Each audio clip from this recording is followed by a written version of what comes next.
OU faculty over the years of maintaining this strong and united chapter. So you're a model chapter with excellent elected leadership, and you're starting your bargaining from a position of strength. I look forward to hearing about your progress and your gains in support of the core academic mission and student success. So thanks again for the invitation and best of luck. Thank you, Irene. And also we have the Vice President of the National AAUP, Paul Davis. Paul, can you say a few words? I'd be happy to. How many people, I'm showing my age here, how many people on Zoom begin to feel like they're in some real bizarre version of Hollywood Squares? You know, as you look at this, just some weird version of Hollywood Squares. I'm the Vice President, and I also have served for a number of years as chair of the Collective Bargaining Congress, which is no more. We merged it all together. I've been on that committee for a while, but it's my background as one of the leaders of the Cincinnati State chapter I like to speak to you about. And before I do that, you need to know Michigan is like my second home. I have my favorite aunt lived in the Jackson, Michigan area on a lake. Spent many, many, many, many, many times up there. And I just think Michigan is a gigantically beautiful state. You know, as a chapter leader, I always know how hard the bargaining year is. Even if it's going to be a decent bargaining year, it's still a hard bargaining year. And I have to tell you, Irene and myself and Julie Schmidt, our executive director, a few weeks ago, spent some time with your leadership. And it's very impressive. I look down at my screen and there's 125, 130 people on this meeting. And all of you need to know that you are in good hands with your leadership. And as Irene said, the Nationals behind you. We're there for you. We're not some secret, separate entity not paying attention. We're paying attention.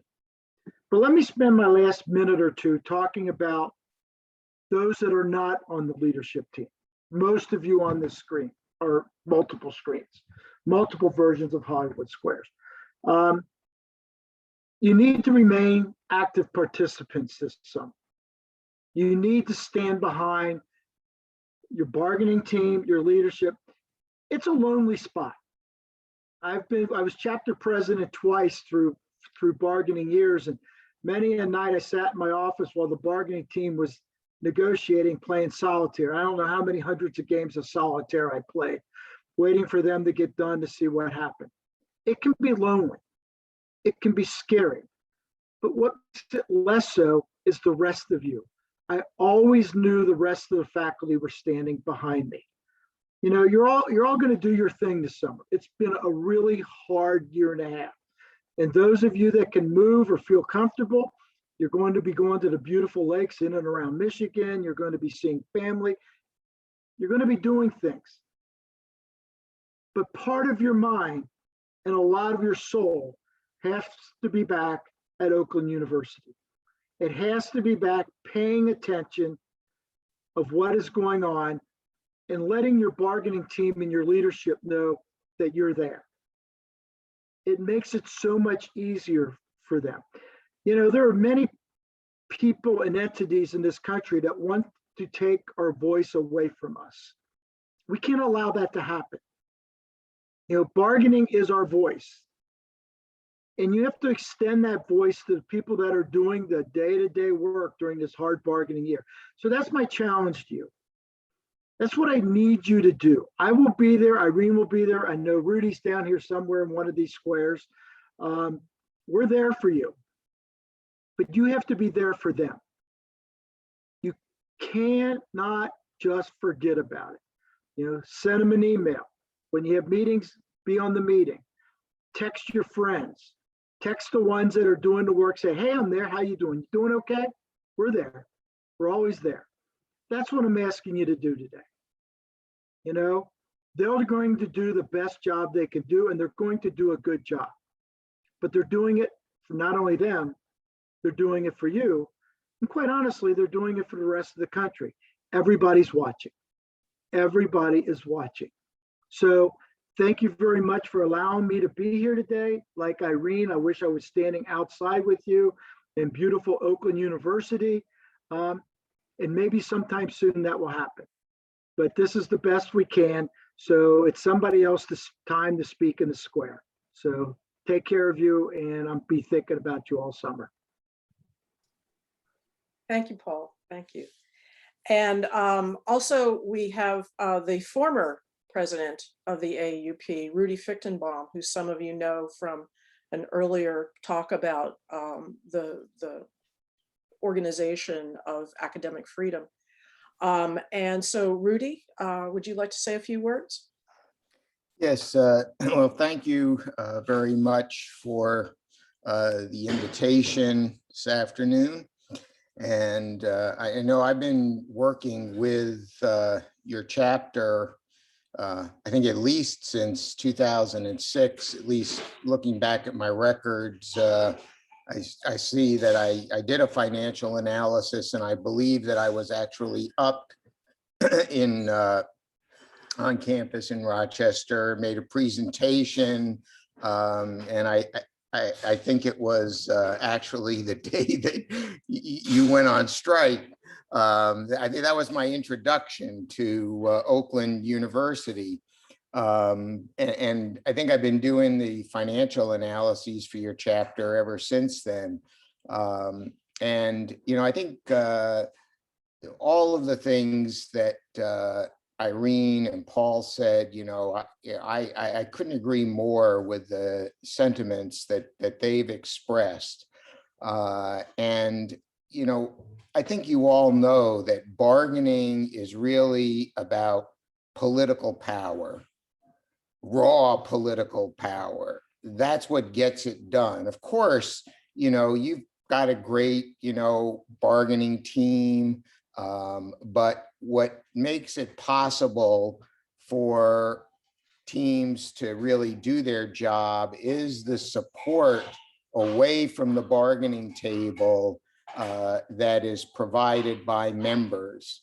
You know, the real incentive for an administration to settle and to you know, make some compromises and give you the kind of contract that you're looking for is really, you know, the willingness of your members, and also any kind of support that you can build among students and community members, because I'm sure you all know that your institution is, you know, plays an important role in the community, and that, you know, what you do, of course, is really important for students.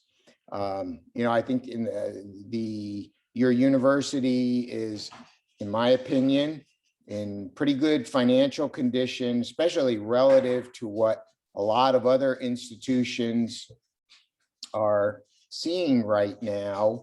You know, in my report, I think I found that you had, you know, good levels of reserves, the positive cash flows. And one of the things that we're seeing, of course, is administrations, you know, trying to take advantage of the situation with COVID right now. But I think what we'll see most likely is, you know, increases that any of the decreases in enrollment and revenue that we've seen are very likely to turn around, because there's really no indication that all of a sudden people are going to stop going to college. And we know that at certain places, people deferred admissions. And so, you know, I think that it's likely that we will see a return. I think the students have also told us loud and clear that in spite of certain predictions that we would all be replaced by MOOCs, remember that a few years ago? That really what they want is someone in a classroom right in front of them. They want to see the students next to them. there's no substitute, and I think the pandemic has made that clear for in-person learning. So I wish all of you the best. Anything that I can do to be of assistance, don't hesitate to call on me. And like Paul and Irene, I stand in solidarity with all of you at Oakland, and we'll be looking for you to lead the way in getting a contract that will set an example for all of our other chapters. Thank you for inviting me today. And thank you again to Irene and Paul and Rudy. A big little round of applause, please. Thank you very much for all the support the National has given us, not just in bargaining, but in all of the other things that we try to do for our members. I very much appreciate your assistance in this endeavor that we are about to embark on. And also all the assistance you've already provided us in terms of training and financial support and in terms of financial analysis and that sort of thing. So National has been very important to the success that we've had so far. So next I would like to introduce Francine Geis, who is, we had a vice president, and the vice president is in charge of the advisory forum, and she had to resign the advisory forum. And Francine very wonderfully just stepped into the breach and took over and was our pro tempore leader in the advisory forum. So Francine, do you want to say a few words? Sure. Yes, I was kind of voluntold, and I learned a lot. I have met so many people because it's so different for me originally, because my prior school, there was no union. I'm like, oh, this is really deep. I like this. I really do like it. I like working with the people. I like the whole ideology of bargaining. So it's been very interesting. A great shout out to all the folks who helped with the survey. The survey is the basis for the bargaining platform, and we spent quite a bit of time on that, number crunching, et cetera, et cetera. And we had folks who decided that they would be voluntold as well, who came in to help. There's quite a few of them. I can't name everybody off. I'm at the age now, and I'm at the COVID, well, I need something to read, and I ain't got it. So all of you out there who know who I'm talking about, just heartfelt thanks. You all helped me to do it, and certainly Amy, of course. Amy did the majority of the work, but we're very, very pleased. And okay, let's go bargaining team. Thanks. Thank you, Francine. Yeah, it's never fun to be voluntold, and Francine very nicely stepped in. And also I would like to introduce Allison Bone. Many of you may already know Allison, but she was just elected the new vice president. And so she will be taking over the duties of vice president, which include the oversight of the advisory forum, but also the oversight of the communications team for the bargaining. Well, hi, as Karen said, I'm Allison Bone. I'm a special lecturer in the Writing and Rhetoric department, and I've been at Oakland in that position since 2014. I just wanted to say a couple things. So, as an SL, obviously, like the SL issues are close to my heart and something that I strive to bring to the table and bring to people's attention. However, since I've been working on the executive board, I was in a different position before VP, I've learned so much about the needs and things of full-time faculty.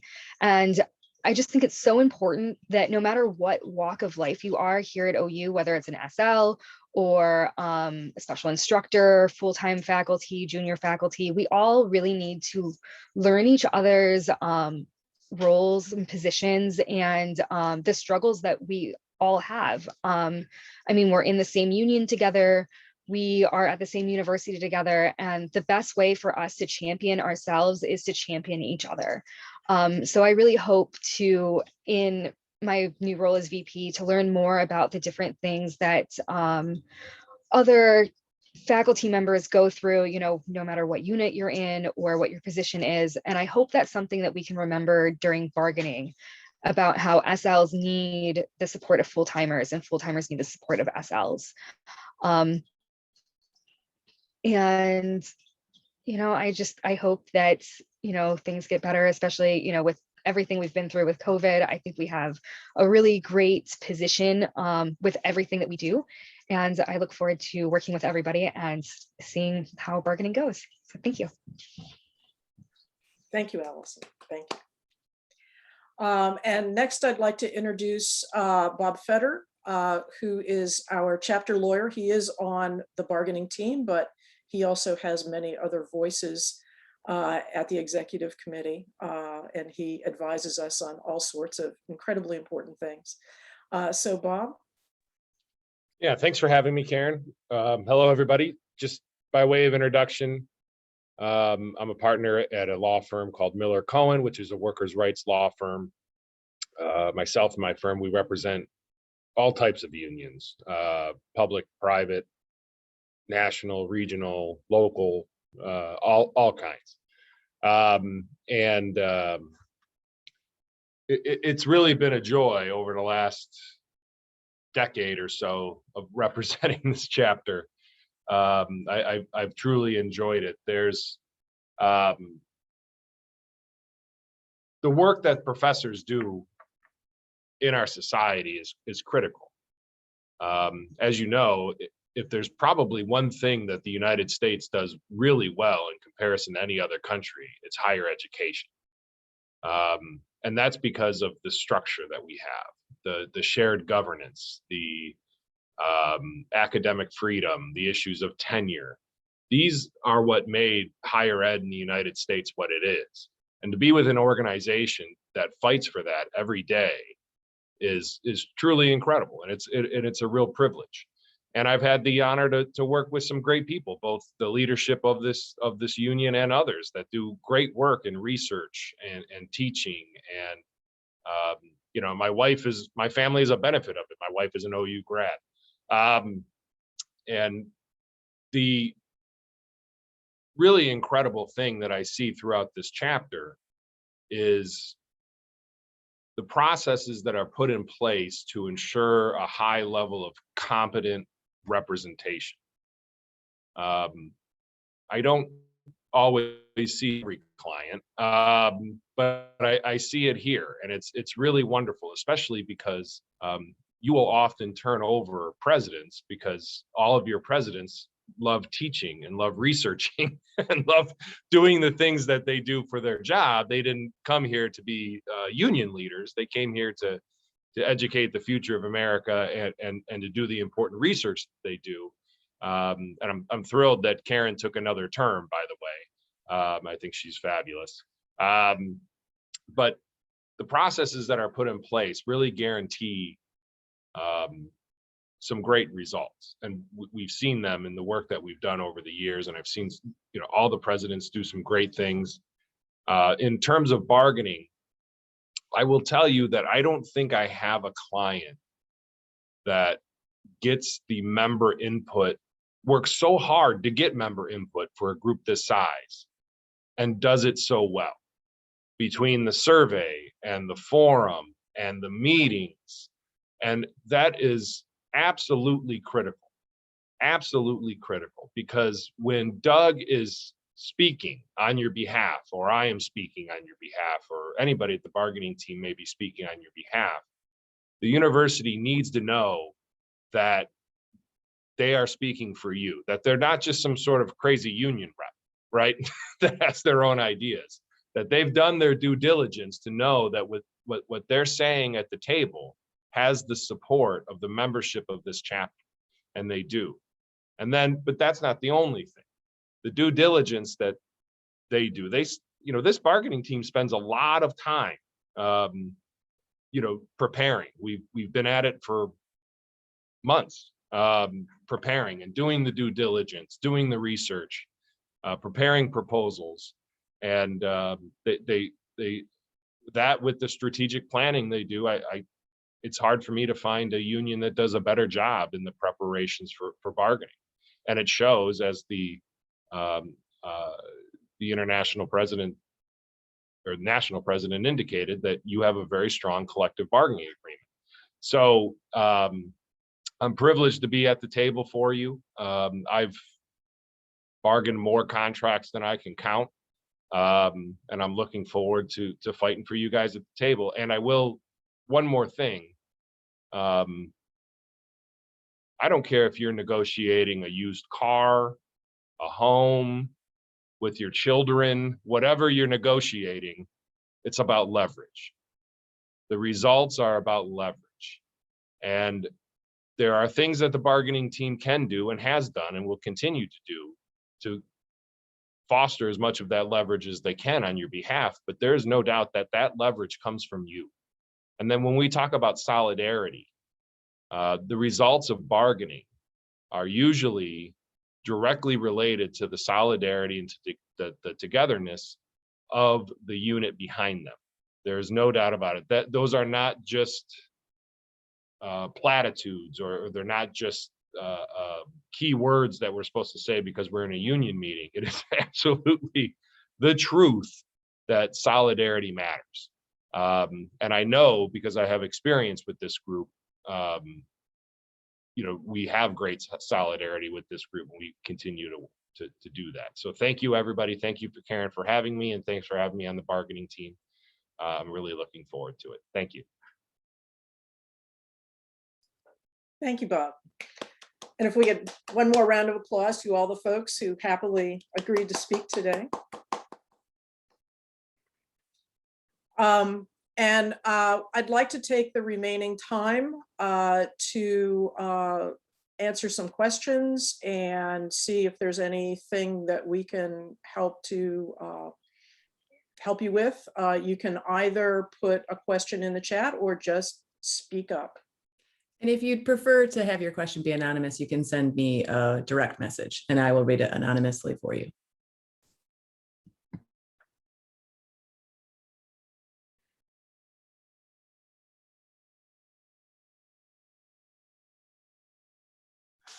Dicka?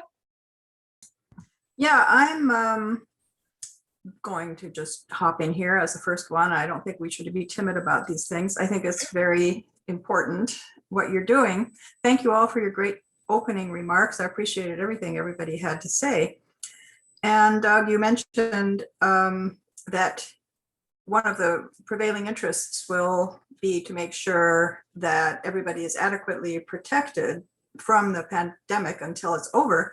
I have read with interest that there are some universities that are mandating vaccines, and I wish I worked at one of those because being in a crowded room or a room with other people who are not vaccinated does not appeal to me at this point, as much as, I mean, I have been vaccinated, of course, and feel relatively safe, but not 100%, I must say, if I don't know if people have been vaccinated. So I think that I of course completely support everything on your negotiating list, the salary, the benefits, all that, but I think there are some intangibles that we need to also make sure we are protected in case there are some of us who decide that the goal to get in person, which of course I share, I love to teach, I love to be with my students, but the pandemic isn't over, and I hope that this contract will get us through the pandemic, allowing faculty members to make important decisions about how they feel about the room that they're in or the way they're delivering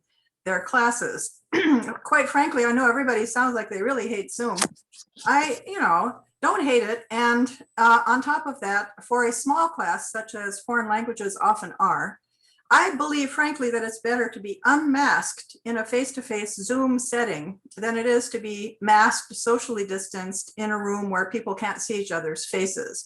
So please keep in mind that we're not all in the same setting, that some people are teaching hundreds of students, and of course that must just be awful on Zoom, but some of us are teaching 10 or 12 students and you can see everybody's faces at once and it works. So I hope that there will be some leverage for people who decide that in fact it's working better for them and safer. I have a student who just emailed me today. She said she was in a room and somebody walked in with a mesh mask. The person doesn't want to get vaccinated. It was in your face type mask. It was mesh. It didn't have any protection whatsoever and nobody did anything about it. She said she was horrified. And then the other thing that concerns me is student debt and OER and the use of open education resources, which is relatively new. Some people are on board, others aren't as concerned, but I think that if a faculty member wishes to move in the direction of using free materials, if such materials exist, that there should be some philosophical room for people to disagree on this subject, but for people to choose the materials that they would like to use. So those are the two things I would like you to ponder that I didn't see on your list, which is get us through the pandemic with the delivery method that we believe is most appropriate until we can all be together safely in a room. And then the other thing is there a way to help us in case we disagree about whether student debt is important and we wish to address it in our classes by being able to use materials that are available and free. So I guess that's what I would like to say. Thank you all for the opportunity. Thank you, Dicka. I can't really speak on behalf of the bargaining team. Doug might have a few words to say. I do know also the AAUP functions outside of the kind of bargaining forum and these issues of vaccinations and vaccination status and the issues of maintaining a kind of safe working environment for us are all ones that we are continually bringing to the administration. And we have been attempting to get some movement. We haven't gotten everything we've asked for, but we are continuing to ask and we will continue to ask. So, Doug, do you have anything that you can share? I would say I certainly the principle of faculty choice and autonomy is always an important thing with us. I would just add really quickly to Karen's, we've asked, I think that sounds nicer than I would be. I would say we've insisted that we be part of the conversation about anything having to do with working conditions, and the stuff that you're talking about, Dicka, all has to do with working conditions. So we'll continue to insist, not ask. Sorry, it's my long early history in diplomacy. I tend to use lots of weaselly language. Yeah, we do have a couple. I'm not seeing any other hands coming up on my screen, except we're now 6 screens, so it's a little hard for me to make sure that I have everybody. But we do have a couple questions in the chat that I'd like to sort of speak to. Inflation indexing is certainly an issue. And I think it's safe to say that, the various ways of compensation, be they across the board or merit or inflation indexing, are all going to be subjects of discussion. But the team has not met yet. And so our ability to say, oh, yes, we are confident that we will get this, that's just not possible right now. But we are aware of the fact that there is a growing concern about inflation. And certainly we want to protect our members' fiduciary interests. Let's see. I don't see any other questions in there. Yeah. Are there any other questions?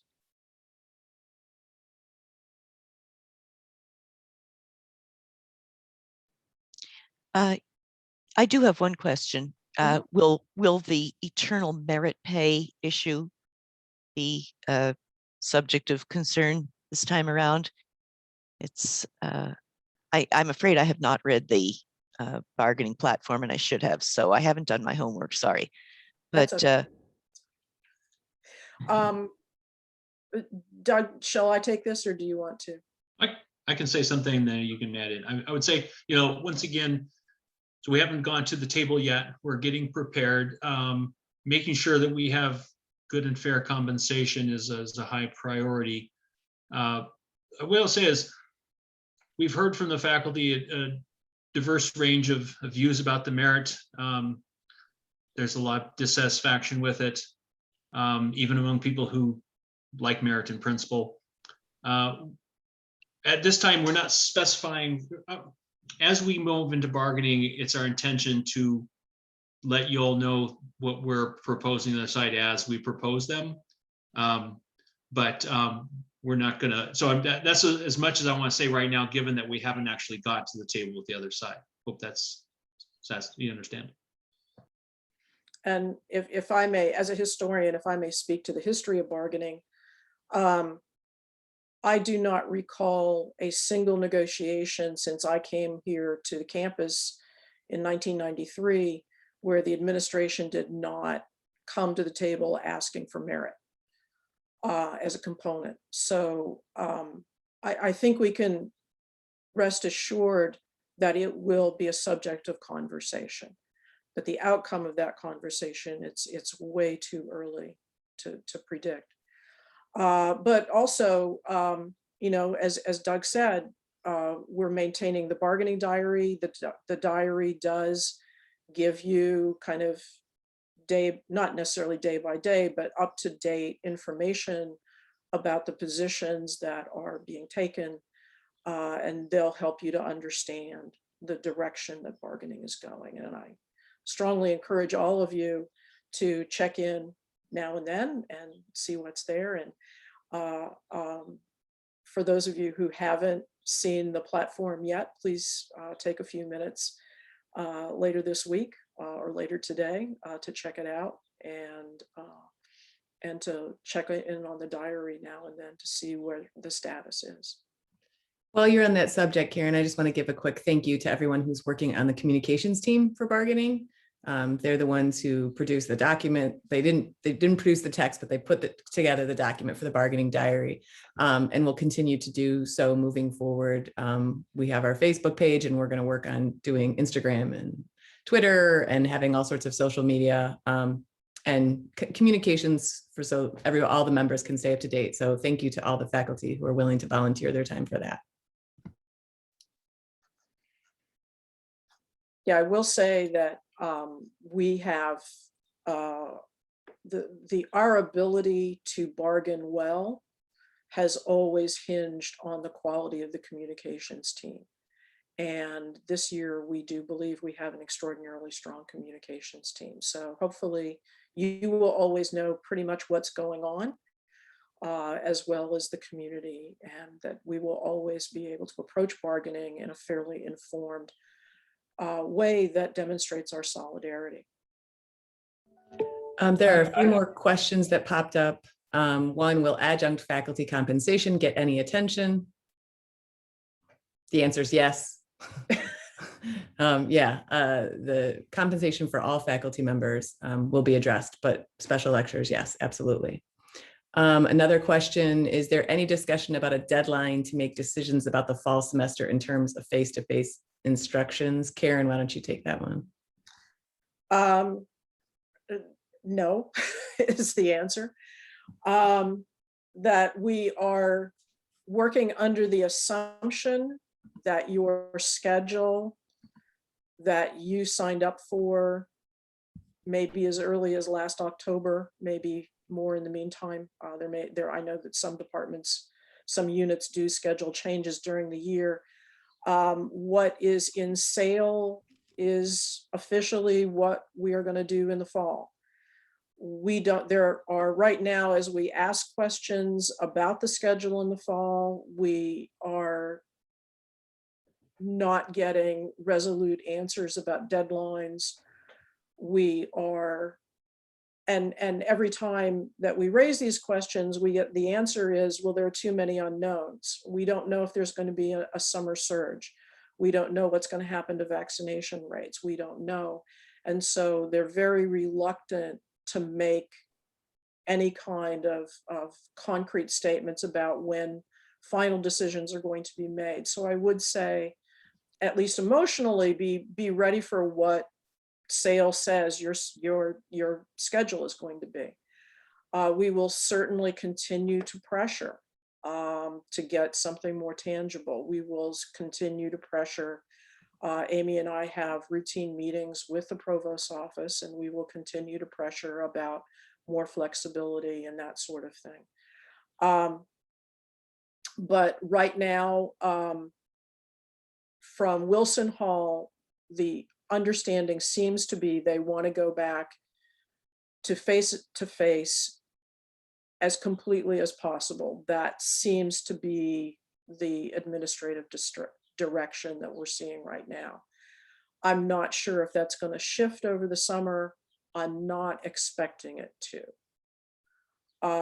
But we will continue to bargain to give us some kind of flexibility, and we will continue to use other non-bargaining kinds of negotiations, as we've been doing really throughout the pandemic, about maintaining some kind of flexibility for folks and a more concrete sense of schedule. Just a quick follow-up to Mark's question.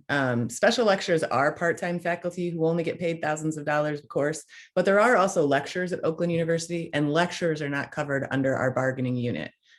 So what we agree to in the faculty agreement does not cover lecturers. In answer to that question, there was a question about the length of the contract, Doug, if you want to take that one. Sorry, I'm not following, Chad. What was the question? Just what length? Oh, just a 3 versus 5, the pros and cons kind of. Okay, that's going to be something that will be sorted out during negotiation. It depends on the quality of the contract, right? So the length is part of bargaining, and if we can get good things locked in, we'd be more disposed to a longer contract, but I don't think you'd want us to agree to a bad long-term contract, right? So that's something that's going to be just sorted out at the table. I can't forecast at this time. Another one maybe for you, Doug, talking about healthcare benefits that we've traditionally had that have traditionally been very good healthcare benefits. How long does it take before the bargaining team hears about the admin's response to what we're proposing at the table? So a little bit about timeline, sort of how bargaining works. Could you state that again? Just asking the question of, once we present our proposals to OU, how long before they respond back? From what past teams have said, it can be a long time, it can be a short time. So we'll make a proposal, they'll ask questions, they may most likely choose to respond at a later date, or they may go into caucus and respond. So it's highly variable. Sometimes things can be proposed at the beginning of bargaining, and we won't reach resolution until midnight, August 14th. Depends on the nature of the item. It's really hard to predict. I would make a shout out on our chapter's YouTube channel. A while back, Mike Latch, our past chief negotiator, gave a very good thorough description of how the bargaining process works. And if you weren't able to attend that, that is on the chapter YouTube channel. It gives really good description of the ins and outs of the process. Karen, maybe one for you from Janelle. In a meeting yesterday, it was indicated that faculty who teach in person in the fall will be expected to record and post all their class meetings. Do we have a position on this?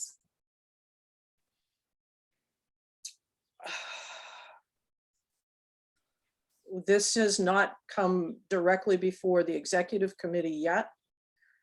I have very strong personal reservations about enforced technology of this sort.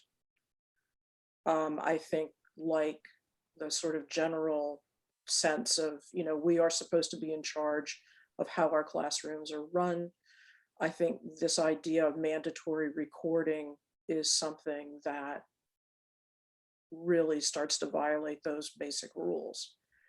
I have also heard sort of strange comments coming from administrators about how we will all be required to teach this kind of split sense where some students will be face-to-face in the room with us and some students will be online.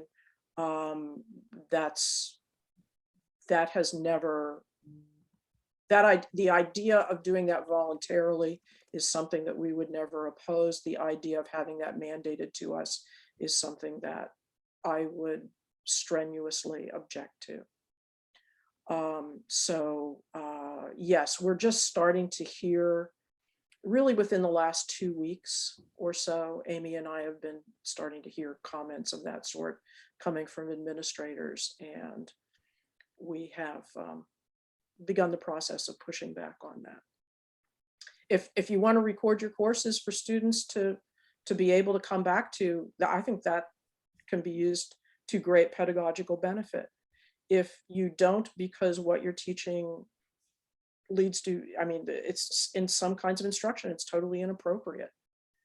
That in some classes, it's very important to have the people there unified as a group, and in others you can maintain. I mean, I've taught every kind of teaching that there is, I think. And some methods work really well for certain objectives, and some are just absolutely horrible. And I think instructors know their disciplines well. They know what their academic objectives are, and they are the best people to judge appropriate ways to actually, maintain instruction. So the administration has not put forward that as a proposal, but we are starting to hear words to that effect. And usually I've noticed that the administration likes to sort of send up these trial balloons in places like the provost chair's meeting, and sometimes in meetings at various units. And that's sort of how I'm hearing some of this stuff. So we think you should be in charge of your own classroom within the mandates that are set by the AAUP, which are available in the Red Book. So,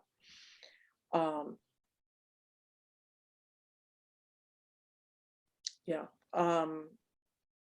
Amy, is there anything else? I think we covered most things. There's a couple of private messages. I'll probably respond to a couple people that make more sense privately, but otherwise I think we're good. Yeah. And Amy, is there a link to the bargaining diary in the chat? It's in there. It's in there, okay. Yeah, Allison stuck it in there, and Shaturi did too. Okay. So are there any other questions?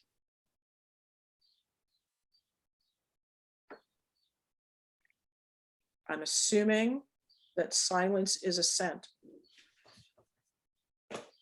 I want to thank you all for coming out today. And I also would like you to all keep posted on the events as they unfold during the summer, because they certainly will unfold. That, as Paul suggested, if you have friends or even strangers on the bargaining team, it's always nice to get a little email saying, hey, way to go. We would encourage that. Certainly there may be meetings. There certainly will be meetings at the end of the summer. There may be other meetings during the summer if we start seeing major points of transition in the bargaining process. And so we would certainly like you to come to those as well. And if there's ways that you think are effective, if there's ways that you want to be communicated with that are effective for you personally, let us know, right? We can make that happen so we can communicate to our membership as best as possible. Mm-hmm. Yeah. Please understand that we are trying to serve you as a collective, not as individuals, but hopefully as individuals you will feel served. So I want to thank you very much. I think we have a wonderful team. I think we are going to negotiate a hard contract, but I am at this point extraordinarily committed to the idea of ultimate success. I am confident in our team, And I hope you are all confident as well. So thank you very much again for coming. And certainly if you have any questions or concerns, feel free to send Amy and I messages, either via email or et cetera, and we will try to answer your concerns as quickly as possible. So thank you very much. Thanks, everyone. Thank you. Bye all.